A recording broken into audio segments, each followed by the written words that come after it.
नमस्कार विद्यार्थी मित्रांनो, आज आपण एक नवीन पाठ अभ्यास करणार आहोत. पण त्यापूर्वी मी तुम्हाला एक छोटीशी गोष्ट सांगणार आहे. तर ती गोष्ट तुम्ही व्यवस्थित ऐका, कारण की त्या गोष्टीचे जे तात्पर्य आहे ना, तर त्याच तात्पर्यावर आधारित आपल्याला धडा अभ्यास करायचा आहे. समुद्राच्या किनारी एक मोठे नारळाचे झाड असते आणि त्या नारळाच्या झाडाला अनेक नारळ लागलेली असतात आणि त्याच नारळाच्या झाडाखाली अनेक दगड असतात.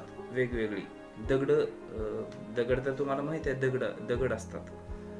मग त्या झाडावर असणाऱ्या नारळाला खूप गर्व असतो. ते नारळ त्या दगडाला नेहमीच म्हणत असतं, काय दगडा, तू बघ किती खाली आहेस, तुच्छ आहेस, आम्ही बघ किती वर आहोत, आम्ही किती उच्च आहोत. त्या दिवशी काय झालं, एक कारागीर आला, म्हणजे जो मूर्ती काम करतो ना, तो आला आणि त्याने त्या दगडाला घाव द्यायला सुरुवात केली. त्यावेळेस तर नारळ खूपच खुश झाले आणि काय म्हणाले, बघ तुझं आयुष्य किती तुच्छ आहे, तो रोज मूर्ती बनवणारा व्यक्ती येतो आणि तुला मार देतो, तुझ्यावर टाकेचे घाव करतो, तरी सुद्धा दगड शांत होता. एके दिवशी काय झालं, त्या दगडाची मूर्ती तयार केली त्या मूर्तिकाराने आणि त्याच झाडाच्या खाली त्याने एक मंदिर उभं केलं आणि त्या मंदिरामध्ये त्या देवाची मूर्ती ठेवली. अनेक पुजारी लोक आले आणि शेवटी त्या सर्व लोकांनी त्या झाडावरच्या त्या नारळाला काढलं आणि ते त्या मूर्तीची पूजा करून त्या मूर्तीच्या पायामध्ये अर्पण केलं. त्यावेळेस मात्र तो दगड ती मूर्ती काय म्हणते, बघ, नेहमी गर्व करायचा नसतो, कधी ना कधी त्या गर्वाचं काय होत असतं, तर त्या गर्वाचं घर खाली होत असतं.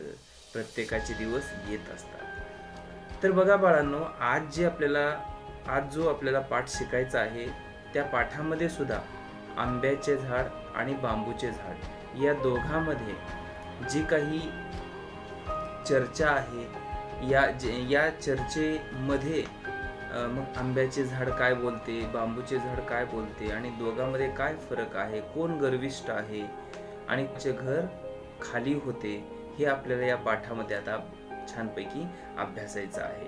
तर आजच्या पाठाचं नाव आहे गर्वाचे घर खाली.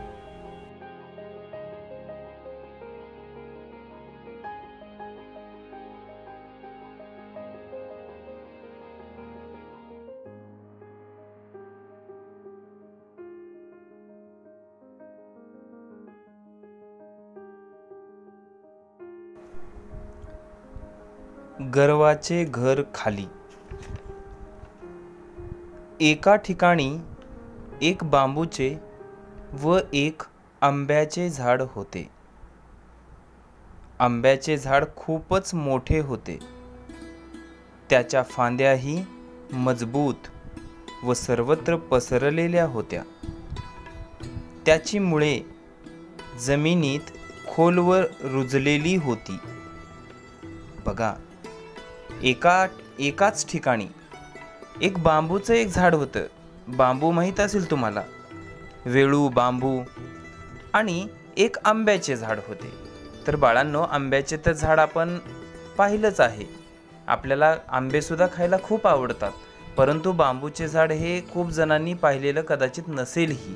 परंतु एक बांबूचे आणि एक आंब्याचे झाड एकाच ठिकाणी आहे. बघा, आता आपण बघितल्याप्रमाणेच आंब्याचे झाड हे खूपच मोठे होते. काही आजकाल छोटे छोटे आंब्याचे झाड सुद्धा आपण पाहतो शेतामध्ये. परंतु याच्या पाठामध्ये जे झाड आहे ना, ते खूप मोठे झाड आहे आंब्याचे. त्याच्या फांद्या एकदम मजबूत आहेत. बघा, फांद्याही मजबूत आहेत, म्हणजे अशा ठिसूळ वगैरे नाहीत, फांद्या एकदम मजबूत आहेत, सर्वत्र पसरलेल्या आहेत. म्हणजे ते इतकं मोठं आंब्याचं झाड असेल की त्याच्या खाली जर आपण गेलं ना, तर कुठे सुद्धा सूर्याचा प्रकाश खाली पडत नसेल, इतकं घनदाट, इतकं मोठं, इतकं पसरलेल्या फांद्याचं हे आंब्याचं झाड आहे. त्याची मुळे जमिनीत खोलवर रुजलेली आहेत. आता झाडांना मुळं असतात, म्हणजे जमिनीच्या खाली जो झाडांचा भाग असतो ना, जो त्याला मुळं म्हणतात, ती मुळे जमिनीत खोलवर रुजलेली होती. हे सगळं काही वर्णन आंब्याच्या झाडाचं आहे. तर या उलट बांबूचे झाड हे बारीक लवचिक होते. बघा, या उलट बांबूचे झाड कसे आहे? एकदम बारीक बारीक आहे, परंतु लवचिक आहे. लवचिक म्हणजे आपण त्याला फ्लेक्झिबल म्हणतो ना, म्हणजे कसंही वाकू शकतं ते. अशा प्रकारे ते लवचिक आहे. ज्या दिशेने वारा म्हणजे ज्या दिशेने वारा वाहतो ना, त्या दिशेला ते झुकत असे, त्या दिशेकडे ते वाकत असे. एके दिवशी आंब्याचे झाड बांबूच्या झाडाला म्हणाले. एके दिवशी काय होतं? ते आंब्याचं झाड बांबूच्या झाडाला बोलत आहे. बघा, ते आंब्याचं झाड काय म्हणतोय? तू खूपच आज्ञाधारक आहेस. हवेच्या गती व दिशेनुसार डोलतोस. बघा, तू तर खूपच आज्ञाकारक आहेस. आता आज्ञाकारक असणे किंवा आज्ञाधारक असणे हे काही वाईट नाही. आज्ञाधारक कोण? शक्यतो विद्यार्थी आज्ञाधारक असावेत. म्हणजे एखादी आज्ञा, एखादा उपदेश दिला तर त्याचं ते पालन करणारे असावेत. तर ते आंब्याचं झाड काय म्हणते बांबूच्या झाडाला? तू तर खूपच आज्ञाधारक आहेस बाबा.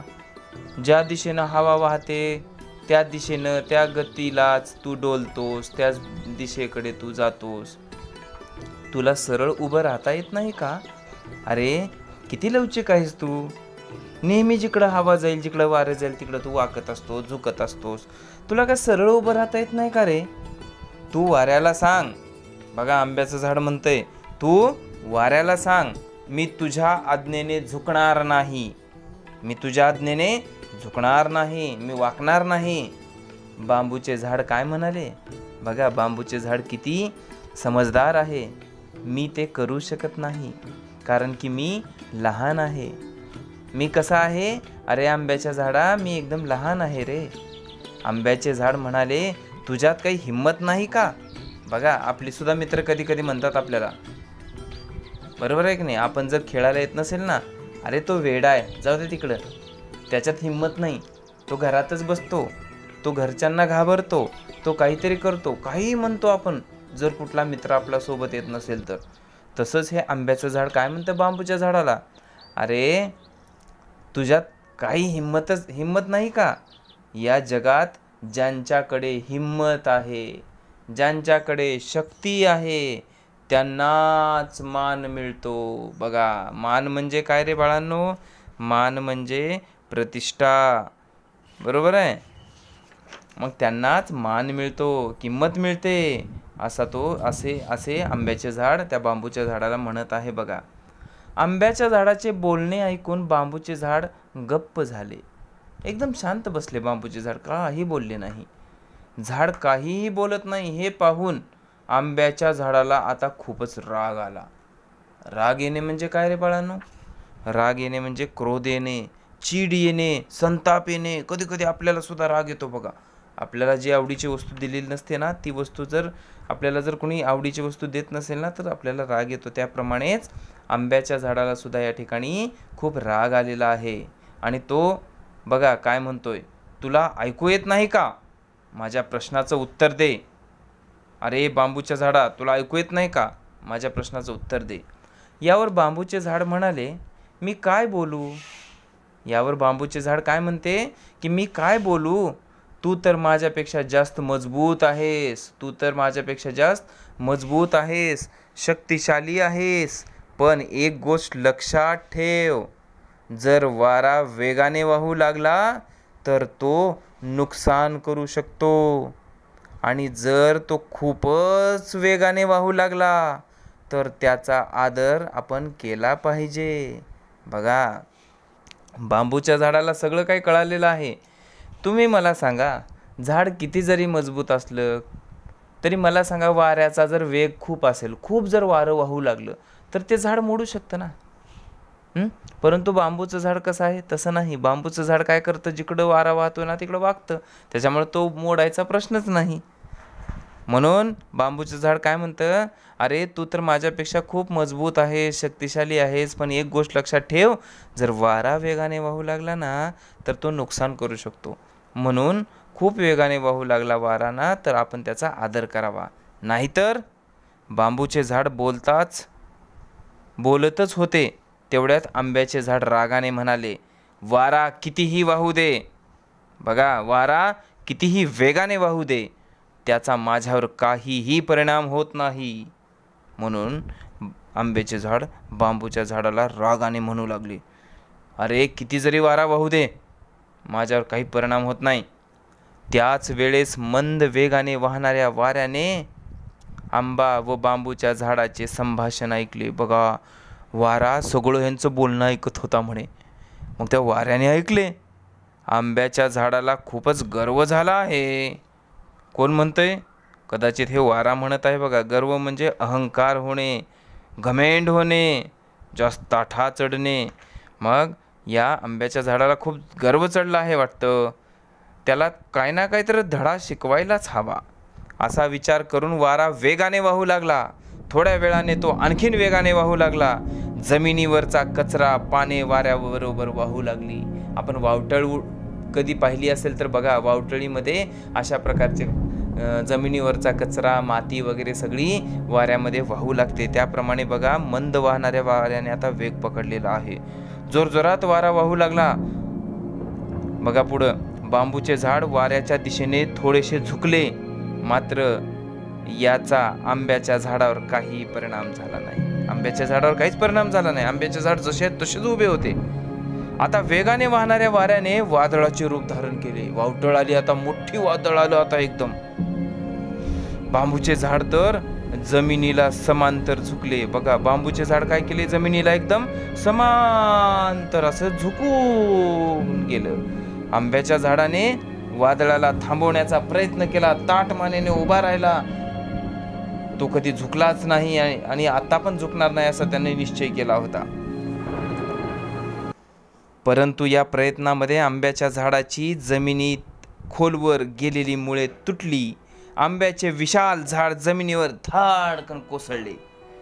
जमिनीवर आंब्याचे झाड पडलेले पाहून बांबूच्या झाडाला खूप दुःख झाले. बघा, जमिनीवर ते आंब्याचे झाड पाहून बांबूच्या झाडाला खूप दुःख झाले.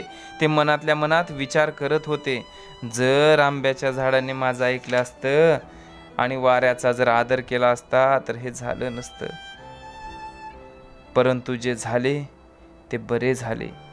आंब्याचे झाड खूपच गर्विष्ठ होते आणि त्याच्या गर्वाचं घर आज खाली झालं होतं. गर्वाचे घर नेहमी खालीच असते. बघा मुलांनो, आपण सुद्धा कधीही स्वतःच्या बुद्धीवर, स्वतःच्या शक्तीवर गर्व करू नये, कारण की गर्वाचं घर हे नेहमी खाली असतं.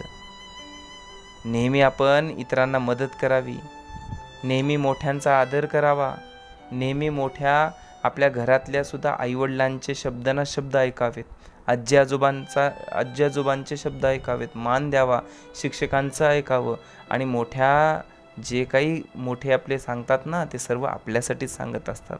म्हणून आपण त्या सर्वांचं ऐकणं गरजेचं आहे बाळांनो. धन्यवाद.